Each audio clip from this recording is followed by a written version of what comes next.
wabarakatuh. Waalaikumsalam warahmatullahi wabarakatuh. Selamat siang, salam sejahtera buat kita semua. Siang, Bu. Makasih. Jadi pada hari ini saya akan menambahkan beberapa teknik baru yang sudah saya terima juga dari teman-teman di rumah sakit. Ya, apa itu? Untuk tindakan infus kan kemarin sudah pernah ya.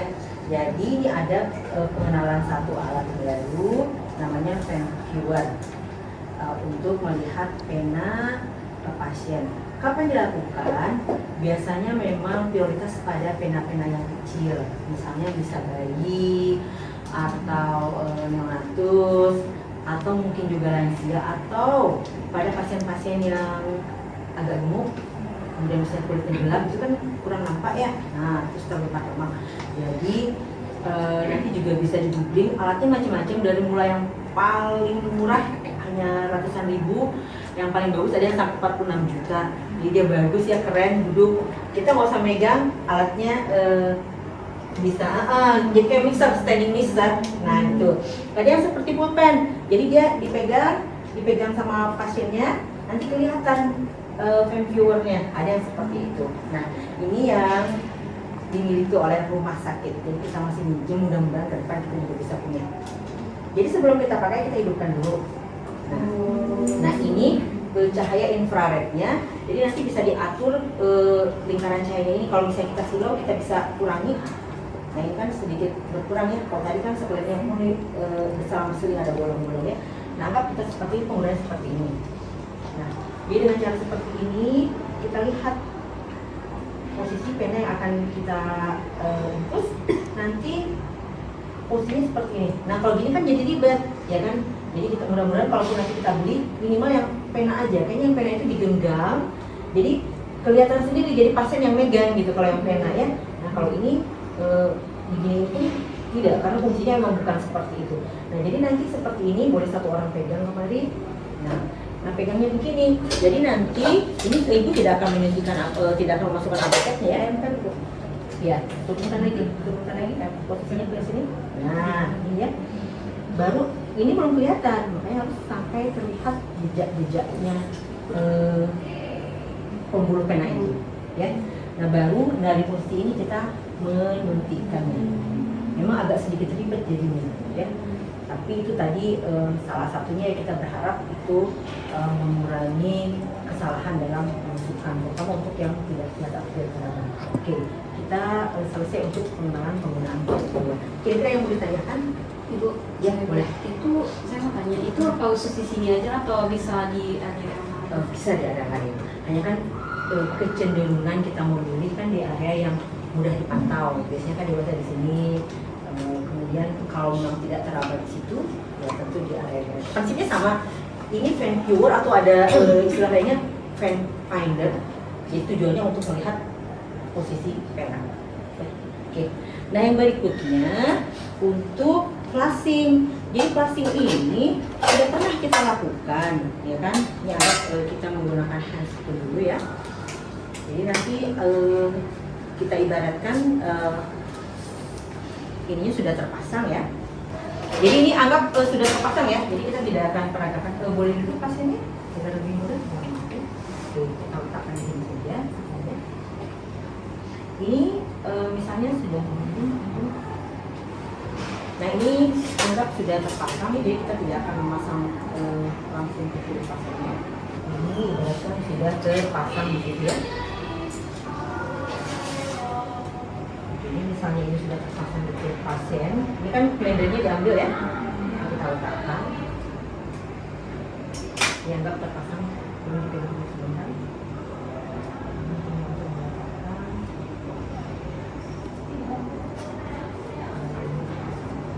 Ini dianggap sudah terpasang di kulit pasien. Nah, oke. Biasanya kalau kita sudah terpasang seperti ini, apa yang kita lakukan? Sambungkan ke selang infus.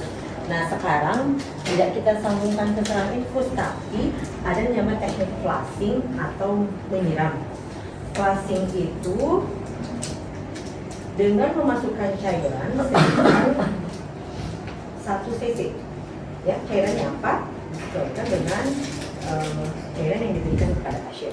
Ya. Jadi misalnya ini sudah kita isi ya. Ini sudah kita isi 1 cc. Jangan lupa ini kan kalau sebelum terpasang ini kan pasti akan keluar darah ya. Nah, ini kita sambungkan, dimasukkan ke sini pelan-pelan. Kita dorong, tadi 1 cc ya. Kita masukkan pelan-pelan. Untuk apa tujuannya? Untuk memastikan bahwa pena yang kita tusuk sudah betul dia. Kalau misalnya nggak betul, apa yang terjadi? Ngapain? Kalau misalnya kita salah masuk nih, pas kita dorong cairan, kira-kira bakal terjadi apa? Nggak bisa didorong. Nggak bisa didorong yang pertama. Terus kalaupun kita paksa dorong, apa yang terjadi? Muncrat? Pernah muncrat? Kemana muncrat jalannya? Nah, apa sih bakal itu namanya lainnya kan? Model. Apa nama tempat itu? Kalau di pusat apa namanya? Sluing. Nama-nama kerennya sluing itu kan bahasa agak-agak pedalaman itu. Apa bahasa ininya? Selain ini untuk sluing itu apa istilah lainnya? Didorong pelan-pelan nih 1 cc. Apa nama sluing itu?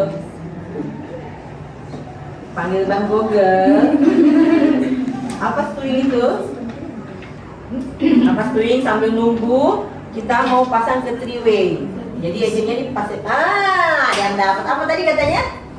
Prebitis. Kata Bang Google tadi dapat. Simpan juga dipanggil. Nah, jadi ini anggap kita mau pasang ke ini ya, karena kalau ke infus udah biasa kita teknik yang ini dan penggunaan itu. Oke, kita masukkan, sambungkan ke sini. Ada berapa macam yang kayak gini? 3-way, ini apa namanya 3-way tadi ya? Untuk apa kira-kira 3-way kita pasang? Yang memasukkan obat, terus kenapa? Apa bedanya? Biasanya pun nggak usah pakai 3-way, langsung aja pakai infusen, nggak usah pakai 3-way. Kenapa mesti pakai 3-way? Kenapa pasien dianjurkan misalnya harus pakai 3-way dari awal? Kan nggak semua juga pasien harus pakai 3-way. Kenapa? Karena kan ada kalanya pasien bergerak, kalau misalnya dari 3-way kan bisa darah tuh Keluar. naik gitu. Oh jadi kalau ada 3-way, Enggak, darahnya nggak maksudnya naik? kan bisa disetel gitu kayak Oh, gitu. bisa disetel. Oke, biar darah. Oke, yang lain. Kenapa saya infus tapi nggak pakai 3-way kok? Yang pasien sebelah pakai 3-way. Masukin obat, maksudnya gimana masukin obat ini Kak? Jadi ya bisa masuk cairan sekalian masuk obat. Apakah itu diberikan dalam waktu yang bersamaan? Enggak, tapi enggak perlu jadi nyuntik yang kelainan. Itu nyuntik ke lain-lain. Oke, kurang lebih seperti itu. Jadi terapinya nggak hanya cairan infus, dia mungkin akan ada diberikan terapi yang lain. Ada yang dilakukan misalnya dengan mengganti ya, misalnya botol habis atau tukar dulu masukin cairan gitu kan. Tapi kalau misalnya ada tindakan yang lain, bahkan misalnya harus transfusi kan harus selalu berbeda. Nah, seperti itu. Jadi kita pasang dulu. Nah, anggap kita pasang dulu ini ya. Jadi nanti dipasang dulunya. Jangan lupa tetap ditekan ya. Tekan, kita sambungkan lagi. Pasangkan dulu. Ini dalam posisi terkunci dulu. Mohon maaf ya, tukeran posisi. Ini terkunci adalah yang tertutup. Kenapa? Kalau tadi kita membukanya dalam kondisi tidak tertutup berarti Darahnya iya betul ya darahnya. Oh iya nah ini ya. Jadi nanti ini tadi pasti tersambungkan asal masuk dulu, tapi setelah kita tersambung rapikan ini diputar.